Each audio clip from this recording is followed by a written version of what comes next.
పాత బస్తీలోని కూల్చివేతలపై ఏఐఎం అధినేత హైదరాబాద్ ఎంపీ అసదుద్దీన్ ఓవైసీ సంచలన వ్యాఖ్యలు చేశారు.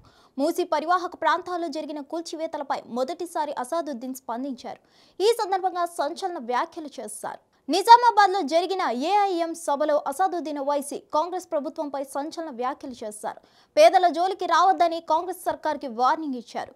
అభివృద్ధికి మద్దతు ఇస్తాం, కానీ పేదలను ఇబ్బంది పెడితే అసలు ఊరుకునే ప్రసక్తే లేదని ఓవైసీ ఆగ్రహం వ్యక్తం చేశారు.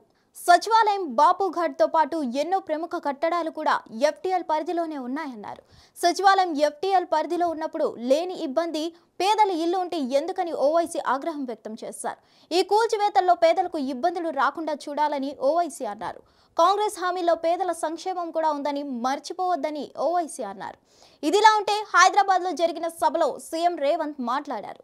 ఎవరు ఎన్ని అడ్డంకులు సృష్టించినా మూసీ రివర్ ఫ్రంట్ డెవలప్మెంట్ జరుగుతుందని తేల్చి చెప్పారు.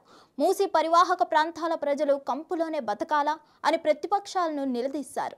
మూసీ పరివాహక ప్రజలకు ఇండ్లు కట్టించి వారికి మంచి భవిష్యత్తును అందిస్తామని సీఎం రేవంత్ తెలిపారు. ప్రతి దానికి అడ్డుపడడం కాదు, మూసీ బాధితులను ఎలా ఆదుకోవాలో సలహాలు ఇవ్వాలని ప్రతిపక్షాలకు సూచించారు. మరిన్ని అప్డేట్స్ కోసం stay tune to hit TV. Hit TV app ని డౌన్లోడ్ చేసుకోండి. ఇందులో short news, live news, entertainment movies అన్ని అవైలబుల్ గా ఉన్నాయి. Please download Hit TV app. Hit TV app hit TV app ని ఫ్రీగా డౌన్లోడ్ చేసుకోండి.